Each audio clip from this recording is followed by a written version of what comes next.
हरे राम हरे राम राम राम हरे हरे हरे राम राम राम हरे हरे हरे कृष्ण कृष्ण कृष्ण हरे हरे हरे कृष्ण कृष्ण कृष्ण हरे हरे। समझा हुआ है। जगत अगर असत है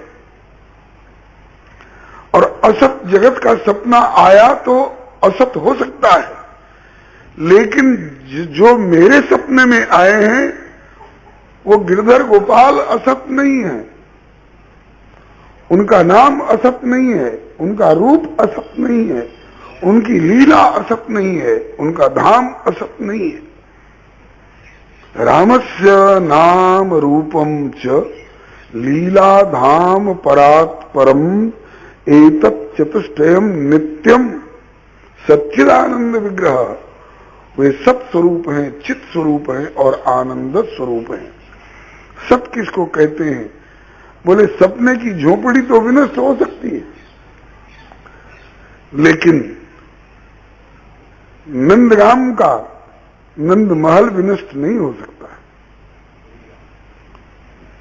द्वारकाधीश का द्वारका का महल विनष्ट नहीं हो सकता है। वर्णन आया है श्रीमद् भागवत में, समुद्र ने सबको तो विलीन कर लिया अपने में, लेकिन ऋते भगवदालयम, भगवान का जो निजी महल है उसको समुद्र नहीं डुबा सका। आज भी समुद्र में वह महल विद्यमान है और उस महल में श्री पीपा जी समुद्र में कूद करके पधारे, 7 दिन तक वहां रह करके आए। अब भी सुना है, रमेश भाई ओझा कह रहे थे कि हमारे यहाँ बड़े बड़े मशीन पनडुब्बी और फोटोग्राफी वाले उपकरण आज लगाए गए हैं और प्राचीन महलों की फोटोग्राफी ली जा रही है, मिल रहे हैं। अब उस समय सोने के रहे होंगे, ठाकुर ने सोने को अंतर्धान कर लिया होगा। अभी भी मिल रहे हैं समुद्र के भीतर महल। मिस्र में भी, इजिप्ट में भी आपके भारतीय सनातन संस्कृति वाले मंदिर वहां की खुदाई में मिला करते। अम्बरीश जी के राज्यकाल में पूरे भूमंडल पर उनका एक छत्र साम्राज्य था। तो मां असत संसार असत है, यही न वेदांत कहता है। ब्रह्म सत्य, ब्रह्म सत्यम जगन मिथ्या, ब्रह्म सत्य है, जगत मिथ्या है। तो मिथ्या जगत, इसमें भी बहस है। हमारा सपना झूठा हो सकता है, लेकिन कन्हैया का सपना झूठा नहीं हो सकता। जगत असत्य हो सकता है, लेकिन कन्हैया जगत नहीं है। कन्हैया जगन्नाथ है, कन्हैया जगदीश है। उसका सपना झूठा नहीं हो सकता है, उसका नाम भी झूठा नहीं हो सकता है, उसका रूप भी झूठा नहीं हो सकता है। अगर झूठा है और नश्वर है तो इस कलयुग में नरसी की हुंडी कौन ने सिकराई थी?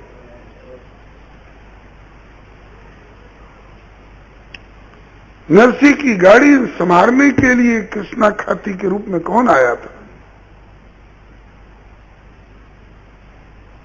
मेरा गिरधर गोपाल असत नहीं है।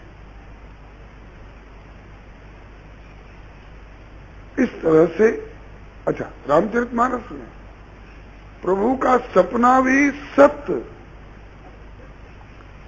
अजहू जासु उर, गोस्वामी जी कहते हैं, आज भी जिसके हृदय में अजहू जासु उर सपने हूं काऊ, आज भी जिसके हृदय में सपने में भी कभी भी बसही लखन सिय राम बटाऊ।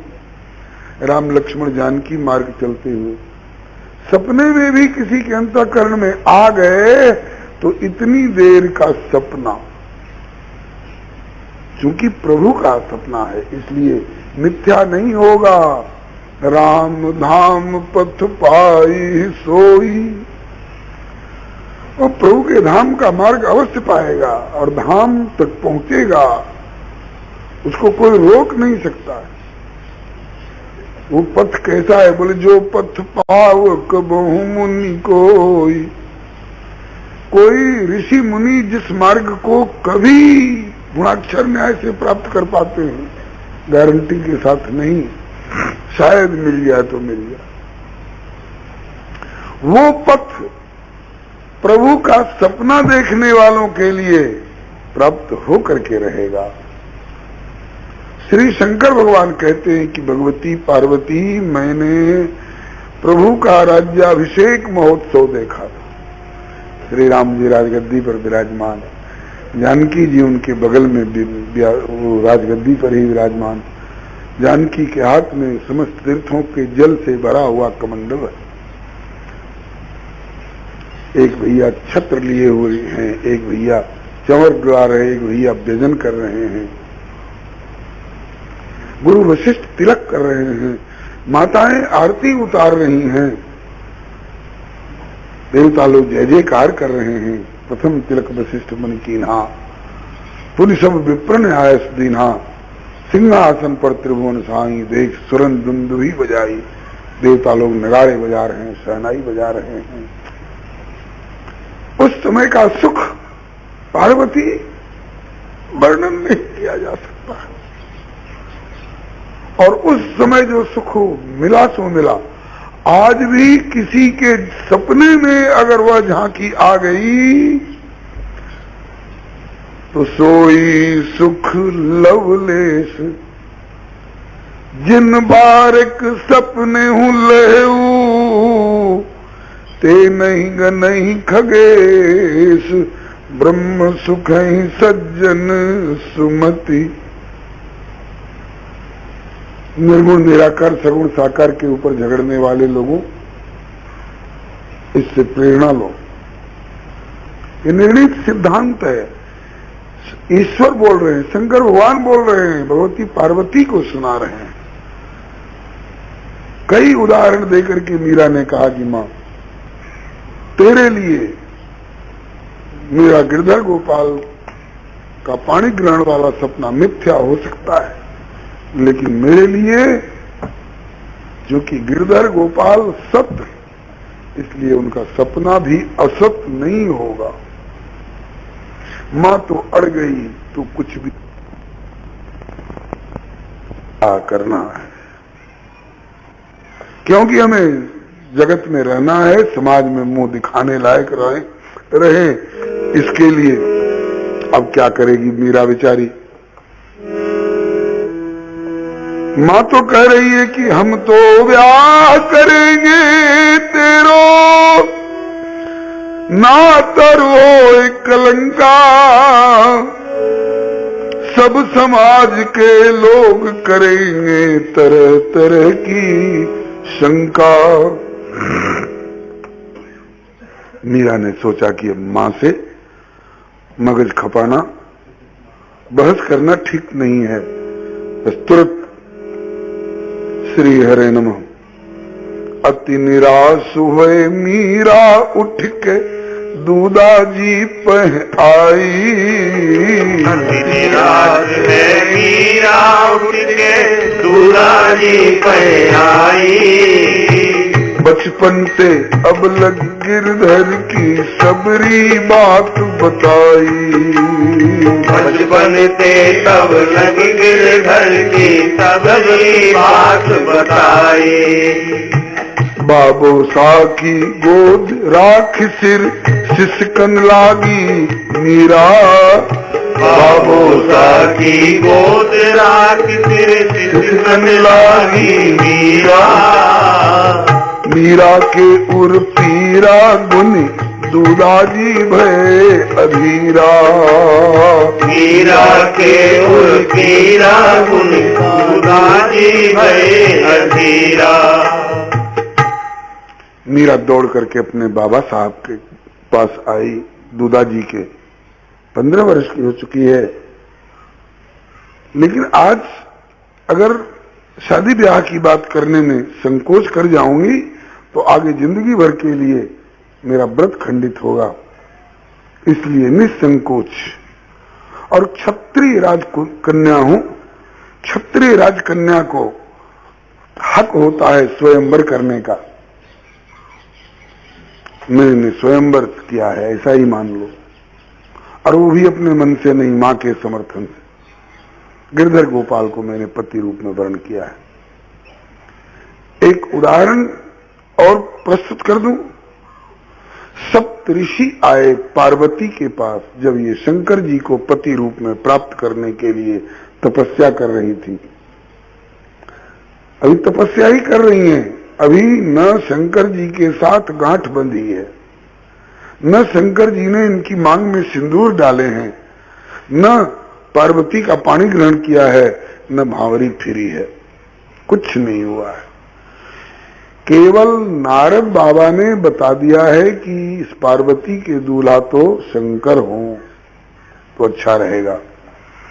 माता पिता ने भी अनुमोदन किया है, गुरु की आज्ञा, माता पिता का अनुमोदन, और मीरा ने उनमें पति भाव रख करके और उनकी आराधना प्रारंभ कर दी है।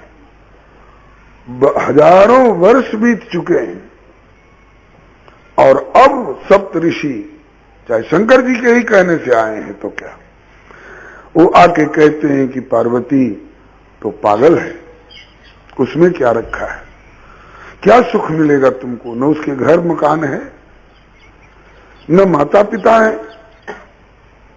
अरे जहां तेरा ब्याह हो कम से कम घर मकान हो, तेरे सास ससुर हो, तेरे ननद हो, देवर जेठ जेठानी देवरानी, तब न परिवार का आनंद मिलेगा। वहां कुछ नहीं है। कैलाश की बर्फीली चोटी पर अकेले वो पागल जटा धारण किए हुए, और वो भी कोई जरूरी नहीं है कि तेरा पानी ग्रहण करके तेरे साथ वहीं बैठ करके बरगद के नीचे कोई झोपड़ी की छाया भी करेगा। किसी का मुर्दा देखता है कंधे पर लिए हुए जा रहे हैं, राम नाम सत्य है, गोपाल नाम सत्य है करते हुए, उसके पीछे ही चल देता है।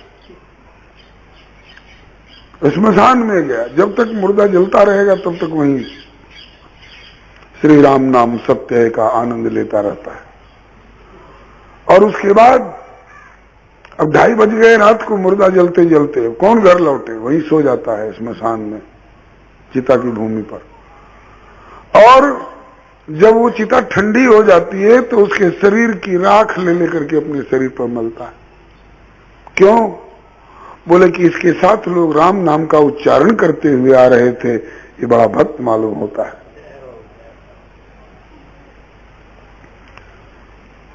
और देख पार्वती अगर विवाह भर सकते हो, विवाह करने को राजी नहीं होगा, और राजी भी हो जाए तो ब्याह कैसे होगा? उसकी बारात में कोई सज्जन भले आदमी तो आएंगे नहीं, भूत प्रेत पिशाच बेताल कुष्मांड डाकनी साकनी चुड़ैल ये सब आएंगे बारात में। किसकी हिम्मत है जो उसका परीक्षण करेगा, आरती उतारेगी? और अगर ब्याह हो भी गया तो क्या उसका ये पहला ब्याह होने जा रहा है? एक राजकुमारी को उसने अपना रखा था पहले से, उसका नाम था सती, उसके पिता का नाम था दक्ष प्रजापति। सती की क्या दुर्दशा हुई, बेचारी न घर की रही न घाट की रही। ऐसे पागल के साथ ब्याह करना चाहती हो? कहीं तेरा भी वही हाल कर दिया तो तू कहां की रहेगी? तेरे पिता इतने निकम्मे निकले कि तेरे लायक योग्य घर और बर की खोज नहीं कर सके। चल हम तेरे लिए बढ़िया बर की तलाश करते हैं, कर चुके हैं हम, तुमका बर नीक बिचारा। और कहते कहते इतना तक कह दिया कि शंकर तो पागल है, अवगुणों की खान है, दोषे ही दोष भरे हैं, और श्रीपति पूर्व वैकुंठ निवासी नारायण सब तरह से गुण ही गुण उनमें। और उन्होंने कभी अपने भक्तों को सताया नहीं है, तो उनके साथ कहो तो तुम्हारा विवाह करा दें। तो कहा कि पार्वती क्या बोली?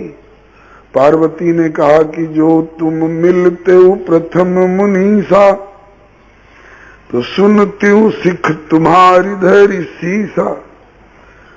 आप पहले मिलते, पहले यह सलाह देते, तब तो मैं तुम्हारी शिक्षा को सुनती और सिर पर धारण करती। ऋषियों ने कहा कि अभी भी क्या बिगड़ा है, अभी न हल्दी लगी है, न गोद भरी है, न सगाई की रस्म हुई है, न टीका हुआ है, न भावरी फिरी है, न सिंदूरदान हुआ है, न पाणी ग्रहण हुआ है, न गठबंधन हुआ है, कुछ तो हुआ ही नहीं है, अब क्या बिगड़ा है? तो कहा कि गुरु जी की आज्ञा, गुरु जी माने नारद जी, और माता पिता के द्वारा प्राप्त अनुमति और अंतःकरण के द्वारा उन्हें पति रूप में प्राप्त करने की स्वीकृति और संकल्प हो चुका है। अब बोले, अब आपकी सीख मेरे लिए किसी काम की नहीं है। अब हम जन्म संभुहित हारा, को गुण दूषण करे बिचारा। तुम कहती हो कि पत्थर की मूर्ति कहीं किसी का दूल्हा बन सकती है, तुम्हारे लिए पत्थर की मूर्ति जैसी लग रही होगी और मुझसे प्रत्यक्ष उनकी बातें होती हैं। तब तेरी बात मानो कि अपने अनुभव की बात मानो? तेरे लिए ये मिथ्या हो सकता है, लेकिन मेरे लिए मिथ्या नहीं है, सत्य है। ये मां से कह के आई थी। अब बाबा साहब के सामने इसको एक आशा की किरण दिखाई पड़ रही थी कि हमारे बाबा भक्त हृदय हैं, भावुक हृदय हैं, उन्होंने मुझे भक्ति जगत में प्रोत्साहन दिया है, मेरी भावनाओं को पोषण दिया है, वे मेरी बात को समझेंगे और मुझे कोई अनुकूल उत्तर देंगे जिसका हमारी उपासना से विरोध भी नहीं हो और उनके कुल की मर्यादा पर भी आंच नहीं आवे। इनसे बढ़कर के समझदार कोई हो नहीं सकता मेरे बाबा साहब से। इसलिए अति निराश हुए मीरा, उठ के दूधा जी पह आई, बचपन ते अब लगी गिरधर की सबरी बात बताई। बाबो साकी गोद राख सिर, सिसकन लागी मीरा, मीरा के उर पीरा गुनी, दूदाजी भय अधीरा। आज तक मीरा को इस तरह से रोते कभी देखा नहीं था। इस बाबा ने आज अपनी लाडली पोती को अपने गोद में सिर रख करके रोती हुई देखा तो बाबा घबरा गए, सर पर हाथ फेरते, बेटी घबरा मत, बता बात क्या है। तो अब तक की बात सारी बताई। पहले तो पूछा कि हमारे परिवार में, हमारी संस्कृति में एक कन्या के कितने वर होते हैं? कहा कि एक। दो तो नहीं? बोले नहीं। तो कहा कि मेरे लिए दो वर की बात क्यों आ रही है, दो दूल्हा की बात क्यों आ रही है? एक दूल्हा के दो रानी हो सकती है, लेकिन एक रानी के दो दूल्हा हो, ऐसा कैसे? बेटी बात तेरी सत्य है, कन्या के लिए तो पति एक ही हो सकता है। बात क्या है तू बता। तो बोली कि बाबा साहब, जब मैं आज से 4-5 साल पहले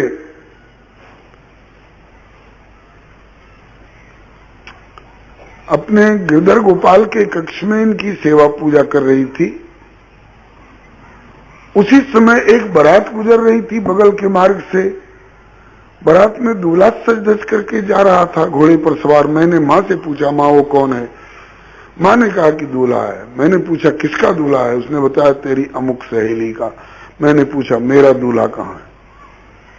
पहले तो आनाकानी की, मुझे नहीं मालूम। मैंने कहा बताना पड़ेगा। बाल हट ही सही। मैंने कहा कि बताना पड़ेगा। कहा कि बाबा से पूछ क्या? कहा कि ये बात बाबा से नहीं पूछी जाती है, तू बता। नहीं बताएगी तो मैं भोजन नहीं करूंगी। लौटने लग गई तो मां ने सिंहासन पर विराजमान मेरे ठाकुर गिरधर गोपाल की ओर इशारा करके कहा कि ये तेरे दूल्हा है। भले उसने बचपन में मुझे बहलाने के लिए कहा होगा, लेकिन मेरे हृदय में बात बैठ गई है। और बैठी नहीं गई है, गिरधर ने माई मां ने सपने में बरी गोपाल, सपने में गिरधर गोपाल ने मेरा वर्ण किया है। संबंध दोनों तरफ से दृढ़ हो चुका है। अब सुना है मैंने कि चित्तौड़ के ज्येष्ठ राजकुमार कुंवर भोजराज के साथ मेरे ब्याह की चर्चा चल रही है। बाबा मुझे इस धर्म संकट से बचाओ, मैं गिरधर की हो चुकी हूं। बाबूसा ने कहा कि बेटी हरि के गुण गण गाओ। बाबूसा ने कहा कि बेटी हरि के गुण गण गाओ। हृदय राख दृढ़ भाव सतत गिरधर की प्रीति निभाओ। हृदय राख दृढ़ भाव सतत गिरधर की प्रीत निभाओ। मेरे जीते, मेरे जीवन काल में, मेरे जीते, मेरे रहते, मेरे जीते और काहुते ब्याह होन नहीं पावे। मेरे जीते और काहुते ब्याह होन नहीं पावे। बेटी मैं तुम्हें आश्वासन देती हूँ, तू अपनी निष्ठा को निभा। गिरधर गोपाल के प्रति मेरे जीते तेरा ब्याह नहीं होगा। तो कहा कि बाबा आप बात को अधवर में रख रहे हैं। आज तो आपने आश्वासन दे दिया। कहा कि मैं परिवार को समझाऊंगा और परिवार आज्ञाकारी है। मेरा एक भी बेटा मेरी आज्ञा से बाहर जाने वाला नहीं है। मैं कह दूंगा कि मीरा का विवाह नहीं होना है मेरे जीते जी, तो मान जाएंगे लोग, विश्वास है मुझे। तो कहा कि बाबा आपके जीते जी तो ब्याह नहीं करेंगे, और अब तो आप की अवस्था किनारे पहुंच रही है। आपके बाद ये ब्याह का ढोल मेरे गले मढ़ेंगे लोग। आगे के लिए भी कुछ संकेत दो। तो कितनी प्यारी बात कही प्रभु ने कि बेटी जब गिरधर ने तुम्हें स्वीकार कर लिया है तो गिरधर तुम्हें गड्ढे में ढकेलने देंगे किसी को? उसके प्रति तू समर्पित है ना? कहा कि समग्र संपूर्णतः, बस तू चिंता छोड़ दे। मेरे जीते और काउते ब्याह होन नहीं पावे। मेरे जीते और काउते ब्याह होन नहीं पावे। मेरे बाद तुम्हारो प्रण गिरधर गोपाल निभावे। मेरे बाद तुम्हारो प्रण गिरधर गोपाल निभावे। गिरधर है सामर्थ्यवान प्रभु समाधान कुछ दइए। गिरधर है सामर्थ्यवान प्रभु समाधान कछु दई है। तेरे भक्ति पूर्ण जीवन की जिम्मेवारी लई है। तेरे भक्ति पूर्ण जीवन की जिम्मेवारी लई है। बेटी मेरे बाद गिरधर गोपाल तेरा प्रण निभाएंगे। सामर्थ्यवान है, प्रभु हैं। कुल जहां में तेरा जलवा है, कुल जहां में तेरा जलवा है। तुझसा जलवा अगर कोई नहीं। हर अफसर का तू अफसर है, पर तेरा अफसर कोई नहीं। करुणा निधान तुझसा महान धरती के ऊपर कोई नहीं, मनमोहन तेरी शानी का दुनिया में दिलावर कोई नहीं। जिसने ली शरण तेरी प्रभु जी, उसे खौफ खतर डर कोई नहीं। तू सबके अंदर बाहर है, पर तुझसे बाहर कोई नहीं। गिरधर से बाहर कौन जा सकता है? गिरधर गोपाल सामर्थ्यवान है, प्रभु है, वो तेरी जिम्मेवारी लेंगे और निभाएंगे। जैसी तेरी निष्ठा है बेटी, ये यथा माम प्रपद्यन्ते ताम तथैव भजाम्य, उनकी है प्रतिज्ञा। जो जिस भाव से मेरे शरणापन्न होता है, मैं भी उसको उसी भाव से भजता हूं और निभाता हूं, ये उसकी प्रतिज्ञा है। तो गिरधर गोपाल तेरी जिम्मेवारी लेंगे और निभाएंगे। कहा कि अभी तो परिवार हावी है, कहा कि अभी परिवार को बुलाता हूं। दूधाजी ने तुरंत परिवार को बुलाया, पांचों बेटे आ जाओ, पांचों बहुएं आ जाओ, सारा परिवार आके बैठो मेरे सामने, मैं जो कहता हूं उसे ध्यान से सुनो। दूधाजी ने पुत्र और प्रिय परिजन को बुलवायो, दूधाजी ने पुत्र और प्रिय परिजन को बुलवायो।